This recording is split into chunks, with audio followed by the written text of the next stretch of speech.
Good morning. We'll give everyone just a few minutes to get into the Zoom room.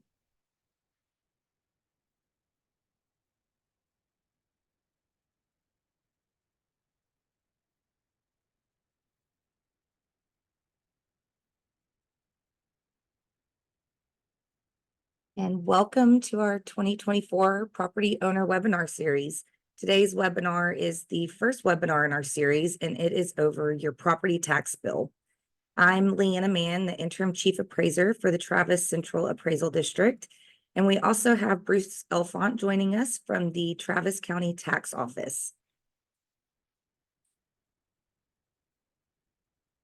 If you have any questions today during the presentation, you can use the Q&A feature, and we'll circle back to at the end of the webinar and answer any questions that you might have. And with that, we'll go ahead and get started. So the property tax system is complex, and we're going to kind of cover some topics that are important for homeowners. So there are three main players in the property tax system. The first player is the appraisal district, and that's our office, the Travis Central Appraisal District. And our job at the appraisal district is to determine market value of all properties within Travis County each year. And we determine that market value as of January 1st of each year, and that's our assessment date. And then we send out a notice of appraised value each year beginning in April. We handle any protests regarding a property's market value and then administer all property tax exemptions. The second player in the property tax system are the taxing units. And these are your cities, school districts, the county, emergency service districts, MUDs, and water districts. And the taxing units set their budgets to provide the services and set their tax rate, which all determines your overall property tax burden. And then the final player in the property tax system is the tax office, and they calculate and mail property tax bills and then collect all of the property tax payments. And then they also handle vehicle registrations, license plates, voter registration, placards for people with disabilities, alcohol and beverage permits, and manage all court costs. And our 2024 property tax calendar has just started, and we passed our first milestone date, which is that January 1st assessment date. We appraise all property as of January 1st. And as of January 1st, we're appraising your property as of that date. So if it's partly complete, we might appraise it at 50% complete as of January 1st. And then April 1st is another important date, and we start sending out our notices of appraised value in April. And this process can take a few weeks, but we start sending them out around April 1st. May 15th is the general deadline for protesting your property's market value. And then July 25th is the date that the appraisal district has to certify the appraisal roll. And the chief appraiser sends the certified appraisal roll to all of the taxing entities. And then the taxing units use this information to set their tax rates, which they do in the August and September timeframe. Then in October, the tax office starts sending out tax bills to property owners. November is the date for voter approval elections, and this is usually the first Tuesday in November.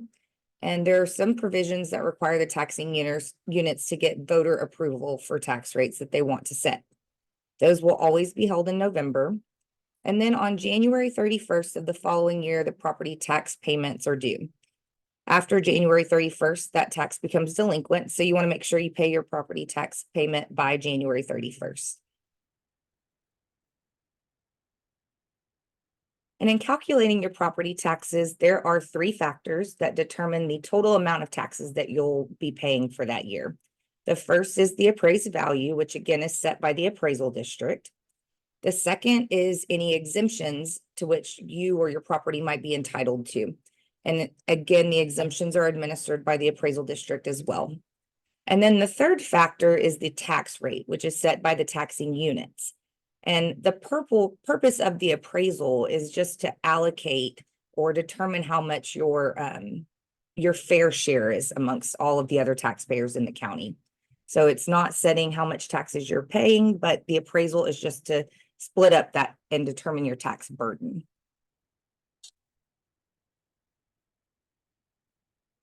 And one way to reduce your taxable value is property tax exemptions. And exemptions are a great tool for property owners that can lower that tax liability. There are many different types of exemptions, but the most common exemption is the resident homestead exemption. And most property owners who own and occupy their home as their principal place of residence can qualify for this exemption. On top of the homestead exemption, some property owners may qualify for exemptions in addition to the homestead exemption. And the most common of these is the over 65 exemption or disabled persons exemption.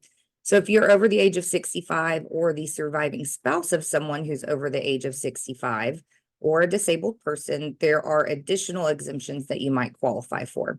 And again, this is in addition to the residence homestead exemption. And a homestead exemption lowers your taxable value of your property by $100,000 now for school districts. And then other taxing units, such as your county or city, can also adopt a homestead exemption.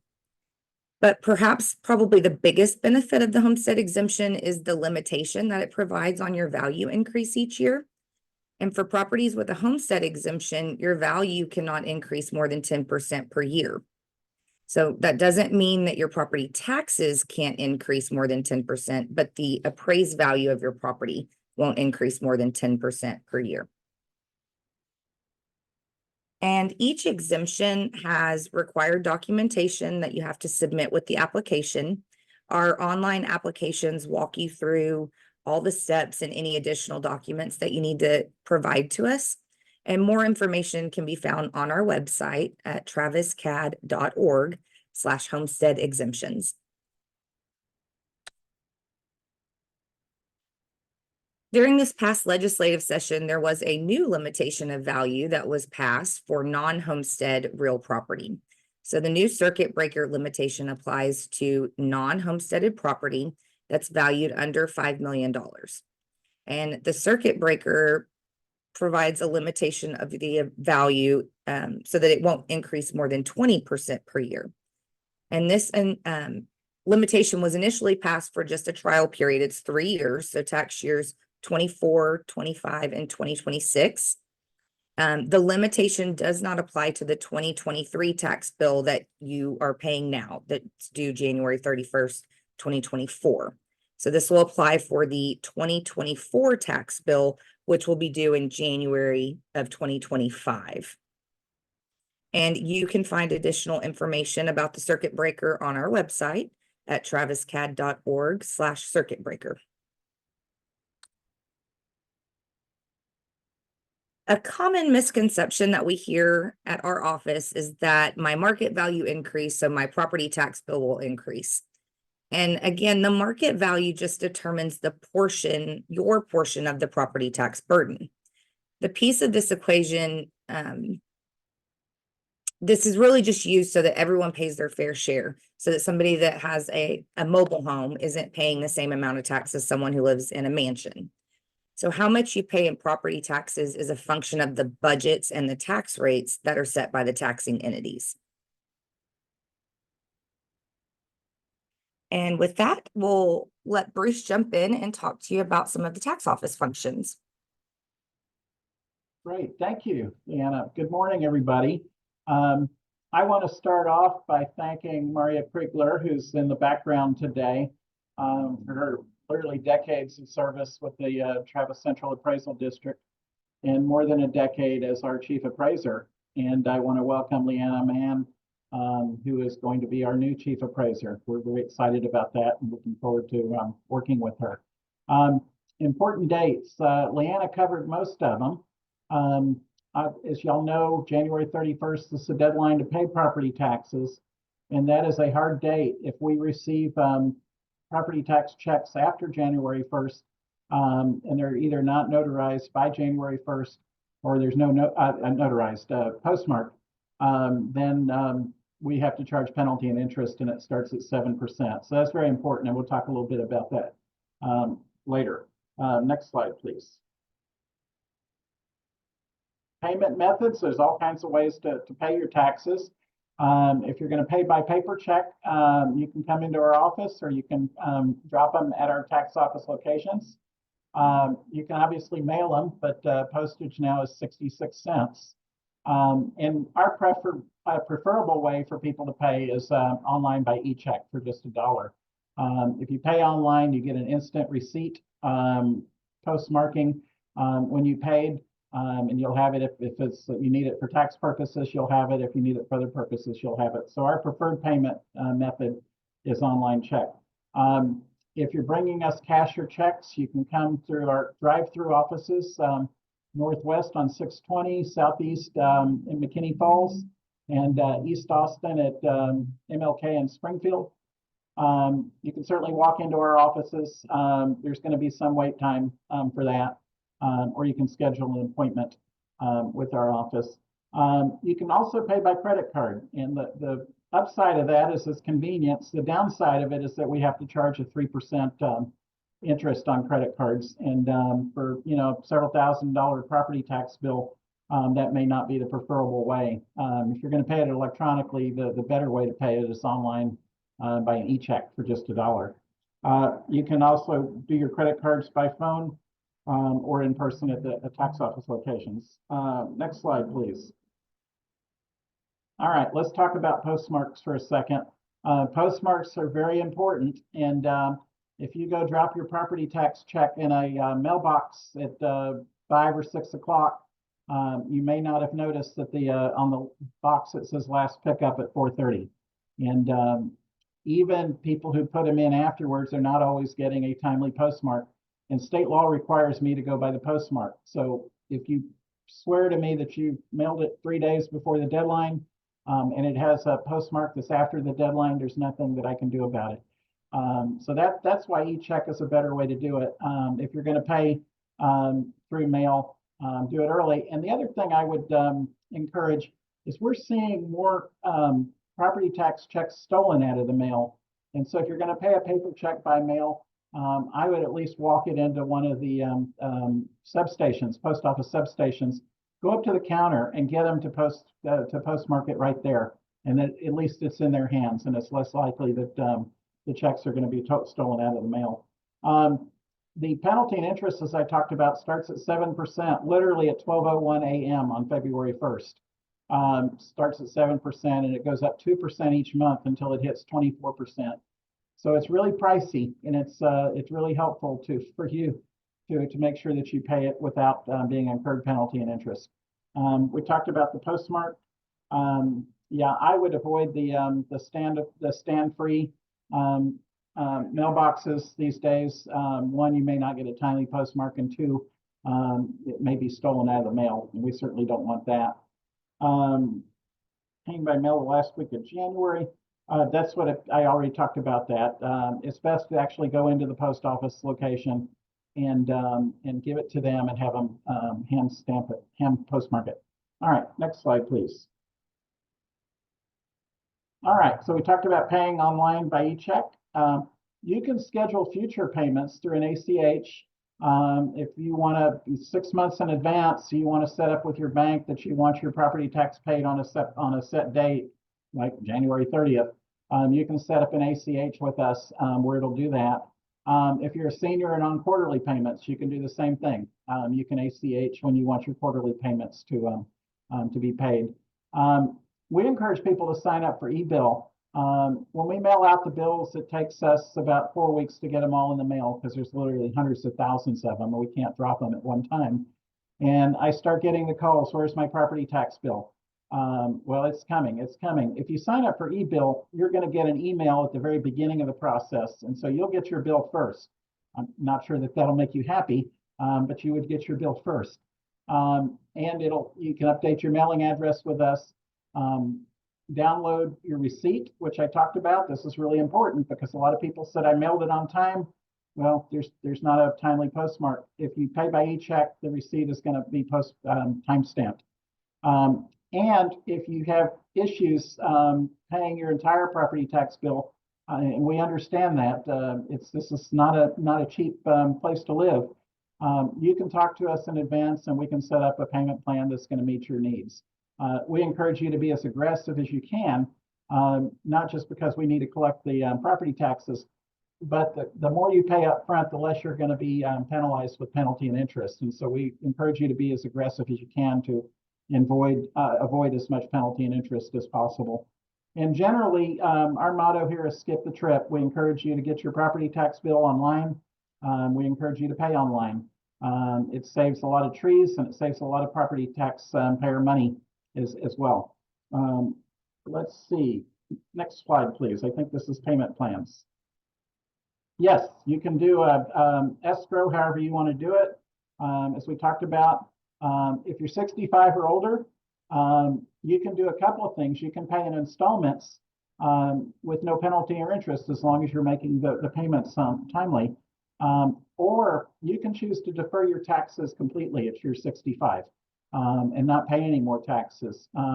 The taxes will still be there. They will still be owed, and they will be owed at a 5% rate of interest rather than 7% that goes way up.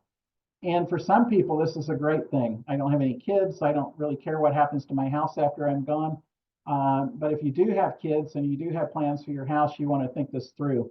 And you also want to check with your mortgage company, because if you still have a mortgage, they may not allow you to do the deferral plan. As I said, penalty and interest at 7%. As long as you're on a payment plan with us, no matter how far behind you are, and you're meeting the agreement, we're not gonna start foreclosure proceedings. Our goal is to get everybody paid to their best of their ability and not have to foreclose on property as little as we can. All right, next slide, please. These are our tax locations. Our main office is at Ridge Point, which is near the main post office location in Northeast Austin. Foothill Farms, which is in Pflugerville, and it's a pretty busy office up there. Our new office Northwest is on 620, just north of 2222, and it has a drive-through, and people in that part of the county are really pleased that we finally have services out there, tax office services. Southeast McKinney Falls Parkway near the airport. Southwest is on Highway 71, where the other county offices are, the Precinct 3 Constable and JP. And East Austin at Heflin Lane, which is the intersection of MLK and Springdale. And you don't have to come to the main office to do business with us. You can come to any of these offices. And all these offices have a blue drop box that's secure, that you can put your property tax check in if you don't want to come in and hand it to us directly. Next slide, please. All right, so we have another deadline coming up. We have the March primaries coming up, and the deadline to register to vote is February 5th, which is coming up pretty soon. So encourage you to make sure that you're registered and at your current address. A lot of people register and they don't remember to update their registration when they move. So we want to make sure you're at your current address and that you're civically engaged. There's so much on the ballot that impacts us, and the issues and candidates at the bottom of the ballot generally have more impact on our daily lives than the candidates at the top of the ballot. So as citizens, we have the right to vote, and it really is a responsibility of citizenship to actively participate in our democracy. So we would encourage you to be as active as you are able. One thing that the appraisal district and I see a lot is when the taxing entities are required to, when they raise their tax rate, they're required to have public hearings. And people really are angry about tax increases, but at these public hearings, hardly anybody shows up. And if you have an issue with what a taxing entity is doing, whether you're not happy that they've increased the tax rate or you're not happy that they cut services, these public hearings are your opportunity to really weigh in and be involved in that. You need to let your elected officials know how you think. The more impact, the input they get, the more likely they're going to pay attention to the voters. So with that, I am done, and I will turn it back to Leana. And if y'all have any questions for me, I'll watch the chat room. Thank you, Bruce. The next topic are just some resources that might be helpful to taxpayers. And the first one is travistaxes.com. And this is a truth in taxation website, which allows you to understand the impact of those proposed tax rates that your taxing units are setting. It is property specific, so you can see your specific property and what each taxing entity that you are in is proposing in terms of the tax rate and the budget and how it will actually impact your tax bill. This site also provides budget and tax rate hearing information for that civic engagement that Bruce was talking about. So important to get out there and tell your elected officials what services are important to you. And this is a great way to find the information for those hearings. This website is updated in August and September of each year. And so you can check back multiple times if a budget or a tax rate hearing isn't posted yet. Check back in a few days and it will likely be there. And there are very limited opportunities to have a hearing before the ARB, the Appraisal Review Board, if you miss that initial May 15th protest deadline. That May 15th deadline is very important. If you miss that deadline, few opportunities exist for you to actually protest your property and get changes. You have one of the late remedies you have is to correct a clerical error. And when we say clerical error, it's things like a mistyped number. So your square footage of your home is 1,000 square feet, and we have it as 10,000. You can get corrections if there are multiple appraisals of your property, if the property no longer exists, or if there's an ownership error. But beyond those clerical errors, there are very few opportunities to get a value correction. For value corrections, it must be what's called a substantial error. And that means that the error is at least 33% of the total market value or 25% of the total market value if it's a homestead property. If you do get a substantial error correction, it does come with a 10% penalty. Error correction motions must be filed before taxes become delinquent. So it has to be filed before February 1st. And these corrections can be filed with the Appraisal Review Board. The other thing that property owners can do to save on their taxes is to file a late homestead exemption. And you can file for a late homestead exemption up to 2 years after the delinquency date on the property if you are eligible for that exemption. So if you owned and occupied your home but didn't claim your homestead exemption, you can apply for that exemption 2 years late. And you may be entitled to a partial refund on any taxes you paid. If you recently purchased your home and you did not have a homestead exemption claimed in that year on your prior residence or anywhere else, you may qualify for the homestead exemption and you can receive a prorated portion of that exemption for the partial year. So you can not claim a homestead exemption anywhere else on any other property for that tax year in order to get that prorated exemption. And then Bruce hit on this earlier, but if you're 65 or older or disabled, you do have the option to defer your property taxes to a later date. Bruce's office handles tax deferrals, and he kind of covered those options that you have a little bit ago. And then we have a lot of information and resources available on our website at traviscad.org. In addition to our property search feature, we also have forms and applications, recorded webinars like this one, FAQs, and we have a chat function which allows you to speak directly to a customer service representative.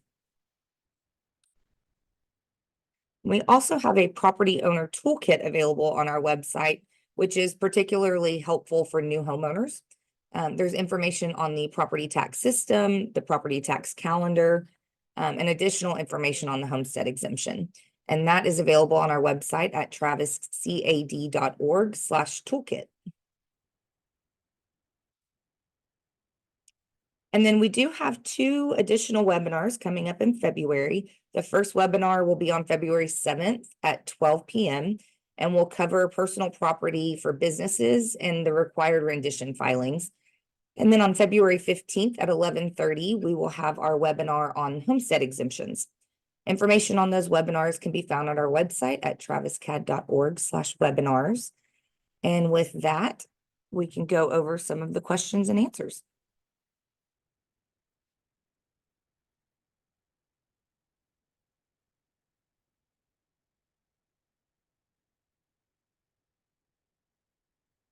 Can you explain why the senior exemption is different for different taxing entities and how it is determined? So each taxing entity, for school districts, they have a mandated exemption they have to offer. But then every other taxing entity, so your cities, your counties, they can elect or elect to adopt an exemption. So if your city doesn't have a over 65 or disabled exemption, reach out to your elected officials and let them know that that's something that's important to you. Each taxing unit has the option to adopt that exemption.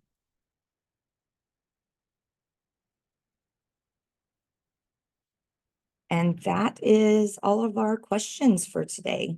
We thank you all for, oh, we have one more just come in. In 2019 and 2020, my property taxable value increased by 90% and then 75% despite a homestead exemption. So again, your appraised value of your property when you have a homestead exemption is limited to the 10% per year. If the taxing entities that you're a part of, they set their tax rate or they go for a voter approval election or a bond election, that can still increase your taxes more than the 10% per year. So the homestead limitation only applies to the appraised value of the property. Hey, Leana, can you explain to them, this is Maria Krigler, can you explain to them the fact that we have a market value, which is different, you've got an appraised value, which is something else, and then you've got taxable value, and explain those three terms for them?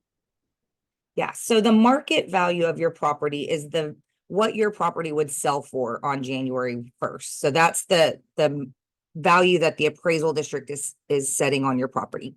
So what would your property sell for January 1st? Your appraised value takes away any exemption. So if your market value is $100,000 and you get, I'm sorry, $200,000 and you get $100,000 for your homestead exemption, your appraised value is then $100,000. And then your taxable value is what you actually pay taxes on.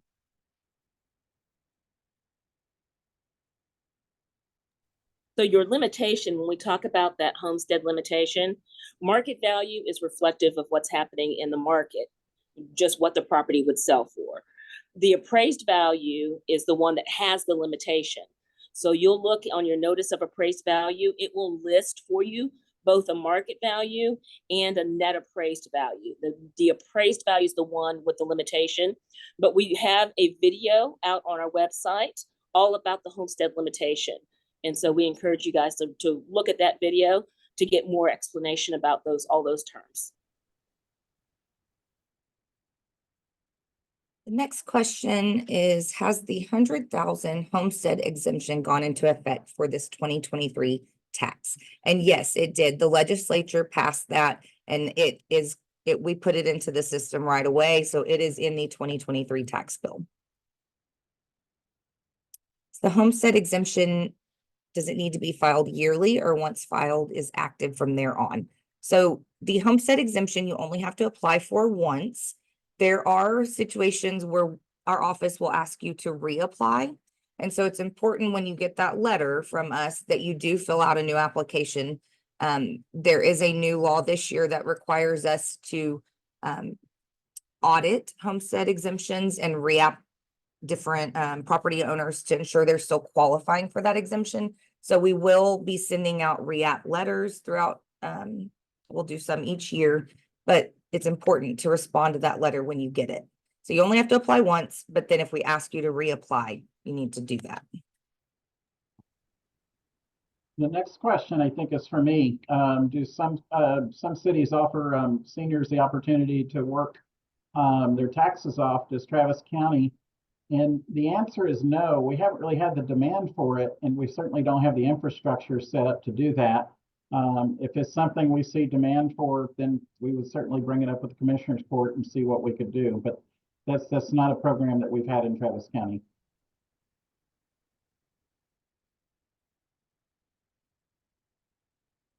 My tax bill states that I have a homestead exemption and a senior exemption. What exactly is the impact of the senior exemption on my appraisal and or taxes?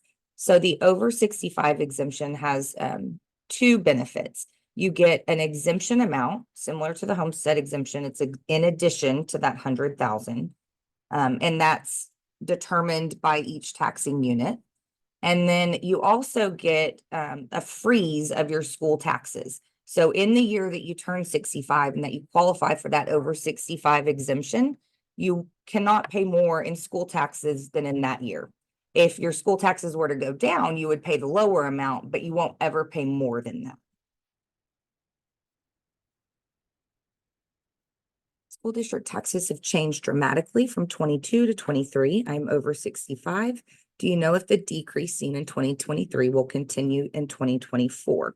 So many people who are over 65 saw a significant decrease in their school taxes for this year. And that was due to it's Senate Bill 12 from 2 sessions ago and Senate Bill 2 from this current session. It did some school district compression on the rates so that it actually dropped the amount of school taxes due. So if you're over 65, you should have seen some compression in that reduction in your school taxes on your 2023 bill.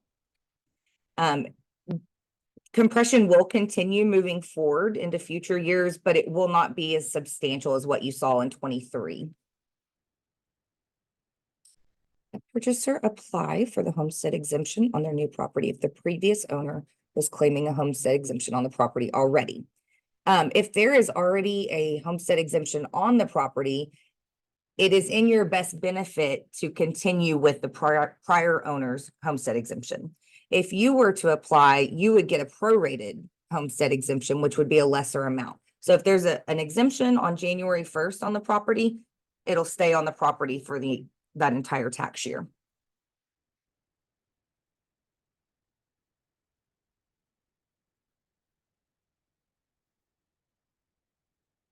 Are my school taxes frozen going forward at the amount on my 2023 bill? If you are over 65, your school taxes are frozen. That doesn't mean it won't go down, but they will not increase above that amount.